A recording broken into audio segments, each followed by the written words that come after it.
And we begin with that breaking news today out of Wisconsin. A small plane goes down in Lake Michigan. This happened about 12 miles off Racine. The Coast Guard telling us 3 people on board were rescued.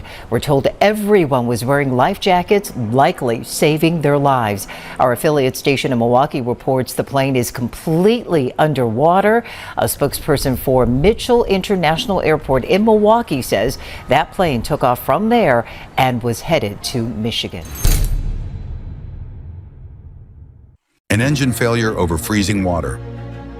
3 souls aboard. 0 runway options. What happened next will change how you think about emergency procedures.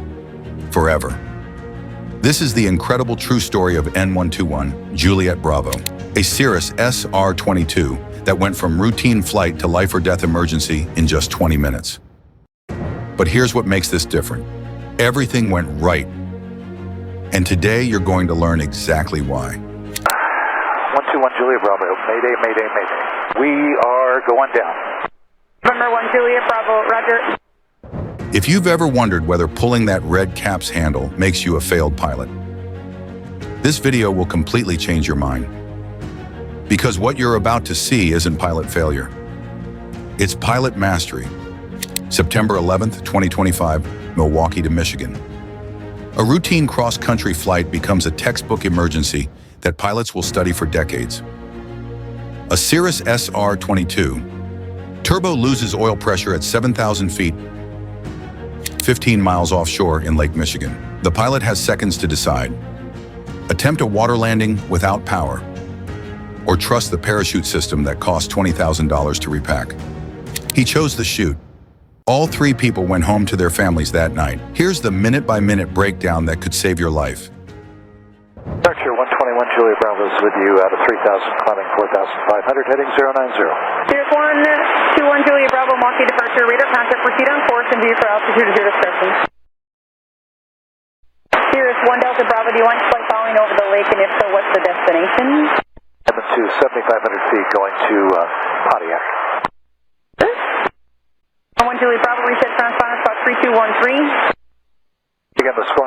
3213 for Cirrus 1 Delta Bravo. Juliet Bravo, 3213. Here's how 20 minutes changed everything, and why every second mattered. 12:17 p.m. Normal takeoff from Milwaukee. 12:25. Oil pressure drops, engine power failing. 12:27. Pilot declares emergency, turns toward shore. 12:37. CAPS parachute deployment over Lake Michigan. 1:30. All 3 survivors rescued by Coast Guard. 53 minutes in freezing water. 3 people alive because of 3 critical decisions were about to break down. But here's what most pilots get wrong about engine failures, and why it nearly kills people every year. N121 Juliet Bravo experienced catastrophic oil pressure loss. In a piston engine, that's game over. You have maybe 60 seconds before seizure. But here's the key. This pilot didn't waste those seconds trying to be a hero. According to Cirrus Owners and Pilots Association data, oil pressure failures account for 23% of CAPS deployments. And here's the survival rate when pilots deploy immediately versus trying to stretch the glide. 100%. If you think pulling the chute is giving up, you're thinking about aviation safety completely wrong. Here's why. Over cold water, out of glide range, degrading power. CAPS isn't surrender, it's tactical superiority. The Cirrus AFM is crystal clear. Between 500 to 2,000 AGL over unsuitable terrain, immediate CAPS activation beats troubleshooting every single time. Why? Because altitude equals time, and time equals options. This pilot had both, and he used them perfectly. Parachute deploy, 121 Juliet Bravo. 1 Juliet Bravo, roger, thank you. Number 7 Mike Alpha, can I take you a little bit northbound to see if you can see a plane that just went down in the lake? 7 Mike Alpha, sure. Number 7 Mike Alpha, turn right heading 340 and descend and maintain 3,000. 340, 3,000, 7 Mike Alpha. We'll be looking. Closer, I'll let you know. They're probably, I'm guessing, maybe 7 north of you. Mike Alpha, Raj, looking. And I think there should be a parachute because it was a Cirrus. So as you get closer, I'll point it out. Mike Alpha, Raj. But deploying the chute was just step 1. What happened next is why search and rescue teams call this a textbook save. Chicago Center immediately coordinated with Coast Guard Station Calumet Harbor.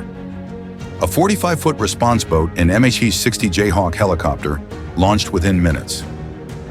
But here's the game changer. A nearby pilot orbited the scene, providing real-time position updates. The result? 53-minute rescue time in 40-degree water. Industry average, over 2 hours. Today, out of Wisconsin, a small plane goes down in Lake Michigan. This happened about 12 miles off Racine. The Coast Guard telling us 3 people on board were rescued. We're told everyone was wearing life jackets, likely saving their lives. Here are the 7 decisions that separate survivors from statistics, and why most pilots get at least 3 of them wrong. Personal minimums aren't just for weather. Define your CAPS altitude now. 1,000 AGL over water, 500 AGL over terrain you can't land on. Write it down, brief it, live by it. Higher deployment gives you 3 to 4 minutes under canopy. Use them. Tighten belts, crack doors, brief passengers, locate life vests. Organization saves lives. Those life jackets didn't save them because they were aboard.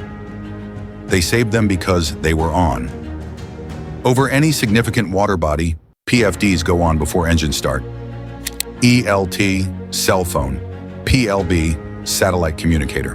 Rescuers need to find you fast. In this case, multiple signals cut response time in half. 45 pounds of force, two-handed pull, decisive motion.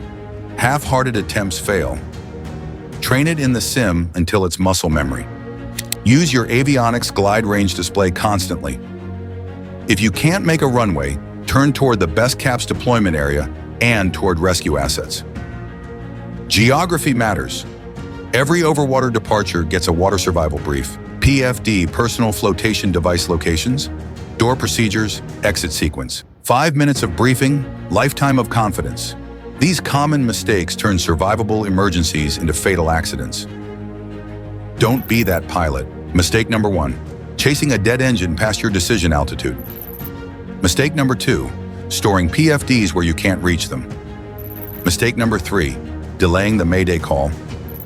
Mistake number 4, tentative CAPS deployment. Mistake number 5, gambling on an impossible glide when you have a guaranteed parachute option. Here were the good decisions that separates this from the other accidents you see on the news. Early problem recognition, immediate mayday call, turn toward rescue assets, PFDs on passengers, timely CAPS deployment, organized water egress. Every decision built on the previous one. This wasn't luck. This was training meeting preparation, meeting decisive action. Yeah, no, we can be here. We got plenty of fuel. I set mic off. Okay, thank you for all your assistance. But the aircraft is totally submerged. The parachute is still inflated from the wind. I set mic off. Copy, thank you. November 7 mic off. And the Coast Guard is wondering, do you have a time for about how long you could loiter there? Well, we got enough fuel for probably a couple hours, but a half hour yet to go. The aircraft's totally under. The parachute's still inflated, though. Okay. So we're 7 mic off. Okay, understood. We're getting word that the Coast Guard is about 18 miles out from the location right now. Sorry, 18 minutes. 18 minutes to 7 mic alpha. 7 mic alpha. Remember 7 mic alpha, Milwaukee? Yeah, the parachute's about to go under. I think the airplane's dragging it down. I'm probably going to lose visual on the target here in another 5 minutes. 7 mic alpha. Okay, thanks, sir. 7 mic alpha, visual on the target lost. Coming from the west, so the wind point area, about 5 minutes out. Do you see any boat out there? Negative on anything right now, 7 mic alpha. Cirrus revolutionized general aviation by making the impossible choice simple. When everything else fails, pull the handle. But the system only works when pilots choose to use it. 3 people are home tonight because one pilot understood that survival isn't about never having emergencies. It's about managing them perfectly when they happen. If this analysis changes how you brief, how you prepare, or how you think about emergency procedures, then we've probably saved a life today. If you fly Cirrus aircraft or any airplane over water, share this video with your flying community. Drop your personal CAPS decision altitudes in the comments below. Let's build a database of real-world minimums that could save someone's life. And if you want more deep dive accident analysis that could prevent your emergency from becoming a tragedy, hit that subscribe button and ring the notification bell.